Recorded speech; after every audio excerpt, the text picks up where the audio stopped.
Livro As 5 Linguagens do Amor dos Adolescentes, capítulo 9, parte 1. Amor e ira. Ajuda para os pais. Os adolescentes ficam com raiva dos pais e os pais ficam com raiva dos adolescentes. Às vezes, ambos dizem e fazem coisas que machucam um ao outro profundamente. Birce certa vez disse: "Fale quando estiver com raiva e você fará um discurso do qual sempre se arrependerá." A maioria dos pais de adolescentes já fez discursos do tipo citado por Birce. Desejaríamos trazer as palavras de volta e desfazer o ato que causou a dor. A ira não controlada é a causa de muitos relacionamentos arruinados entre pais e filhos adolescentes. Como tudo isso se relaciona ao amor? Para a maioria das pessoas, amor e ira são antônimos. Não podem andar juntos. Na verdade, são lados opostos da mesma moeda. O amor busca o bem em outra pessoa, e assim também é com a ira adequadamente direcionada. Ficamos irados quando percebemos aquilo que está errado no comportamento de outros. Assim, os pais irritam-se quando os adolescentes fazem ou dizem algo que eles julgam ser um comportamento irresponsável. Da mesma forma, os adolescentes se irritam com os pais quando o comportamento deles é considerado injusto e parcial. O propósito da ira é nos motivar a ter uma atitude amorosa, ou seja, fazer algo para colocar o adolescente ou os pais na direção correta. Infelizmente, muitos de nós nunca aprenderam a ter tal atitude amorosa e acabamos assumindo uma atitude destrutiva. Às vezes, tornamos a situação ainda pior, reagindo à ira. O propósito desse capítulo é duplo: ajudar os pais a controlar a própria ira de modo amoroso e sugerir a eles maneiras práticas de ensinar o filho adolescente a lidar com a ira de forma positiva. A necessidade de controlar a própria ira. Provavelmente não conseguiremos ensinar aos nossos adolescentes aquilo que nós mesmos não aprendemos. Muitos pais podem identificar-se com Marvin, um plantador de batatas de Idaho, que me disse certa vez: "Nunca senti uma ira intensa até me casar, e nunca senti uma ira super intensa até ter filhos adolescentes." Embora sintamos ira em todas as áreas da vida, normalmente a mais intensa é causada por membros da família, e particularmente os adolescentes. Por que os adolescentes nos irritam? Porque geralmente nos aborrecemos mais com os adolescentes do que com os filhos mais novos, principalmente devido às mudanças pelas quais eles estão passando, como já vimos nos capítulos anteriores. A habilidade intelectual crescente dos adolescentes de relacionar e pensar criticamente sobre os assuntos os permite questionar nosso julgamento de um modo que não faziam quando eram crianças. Esse questionamento, esse crescimento intelectual é acompanhado por um estímulo à independência e à formação de uma identidade própria, que levam o adolescente a questionar nosso julgamento e ainda a não concordar. Ele não está apenas pensando, mas também decidindo por si mesmo. Isso geralmente produz conflito e irrita os pais. Os pais veem o comportamento do adolescente como um ato de desafio, rebelião ou irresponsabilidade. As razões dadas por eles são, aspas, "Isso não é bom para o meu filho.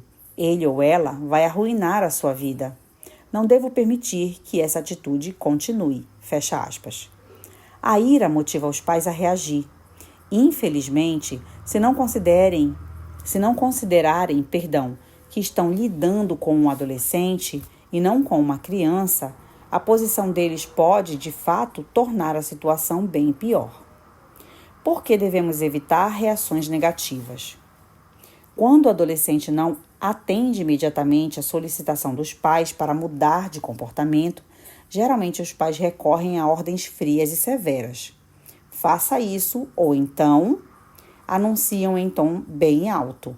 Não querendo agir como criança, o jovem escolhe o "ou então", e a batalha entre eles atinge outro nível. Até que o combate termine, os pais e o adolescente lançam palavras ríspidas e críticas um contra o outro, como soldados inimigos lançam granadas. Ambos deixam o campo de batalha machucados, sentindo-se rejeitados e achando que não são amados. A situação torna-se muito pior por causa da ira mal orientada. As explosões verbais e agressões físicas vindas dos pais nunca produzem resultados positivos.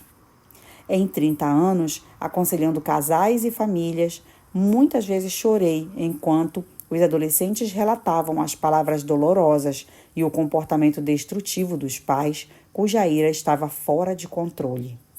Ainda mais trágico são os diversos adultos que sofreram agressões quando adolescentes e agora se veem tratando os próprios filhos do mesmo modo que os pais os trataram. Nunca me esquecerei das palavras de um jovem de 17 anos. Aspas. Dr. Chapman, eu achava que meu pai me amava, mas agora sei que ele não me ama. Ele só pensa em si mesmo. Se faço tudo o que ele quer, do jeito que ele quer, então fica tudo bem. Mas como vou crescer se não tenho o direito de pensar e tomar as minhas próprias decisões? Às vezes desejo que um de nós morra. De um modo ou de outro, essa dor vai terminar. Os modelos de ira mal orientada são frequentemente passados de geração para geração.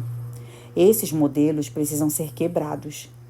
Não consigo expressar quanto me preocupo com esse assunto. Como pais, temos a obrigação de conter a nossa própria ira e aprender como lidar com ela de forma responsável e positiva.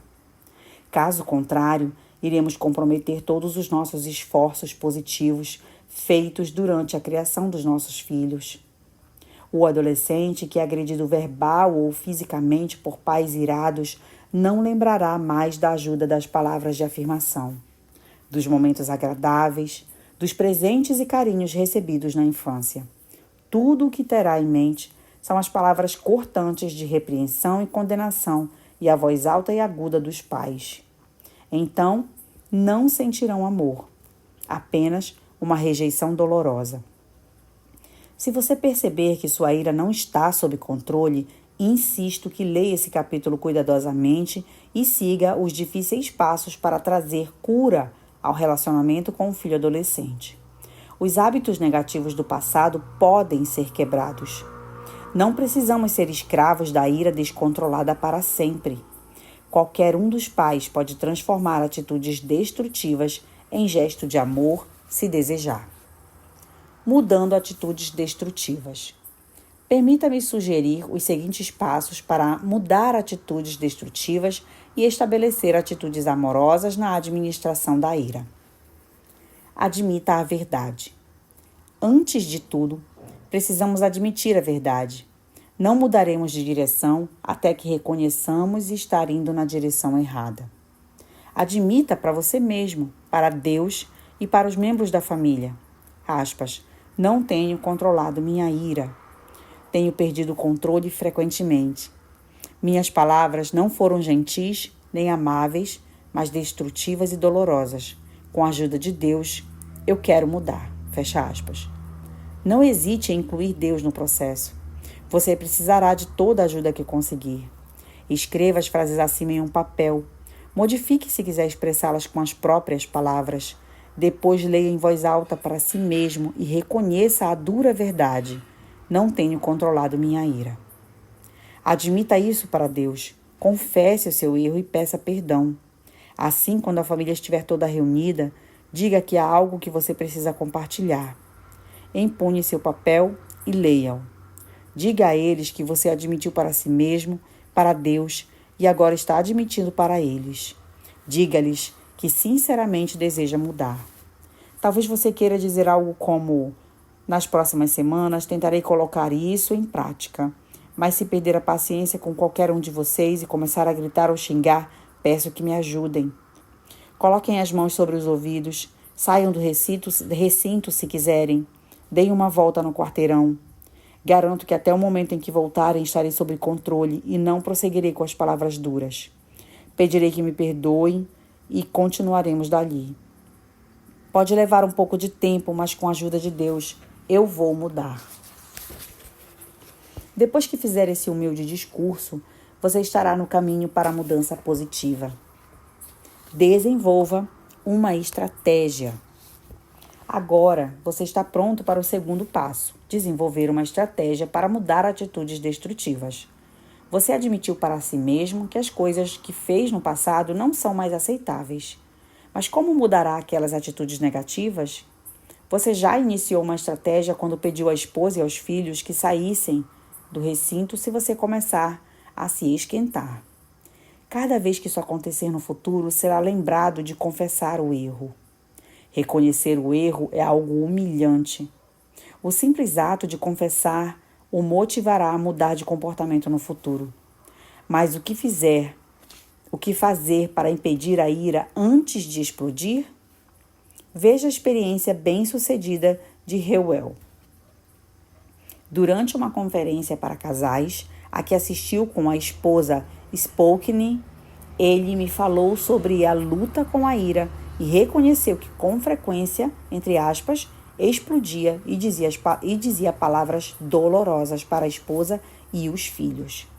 Eu lhe dei algumas dicas práticas sobre como impedir o fluxo de palavras iradas e encaminhar a ira de modo mais positivo. 2 anos depois, encontrei com ele em outro seminário para casais, dessa vez em Seattle, e ele me disse: Dr. Chapman, não sei se você se lembra de mim, mas minha esposa e eu o conhecemos em Spokane e lhe falei sobre a minha ira. Eu só gostaria de lhe dizer que suas sugestões realmente funcionaram e ainda funcionam. Até o próximo áudio.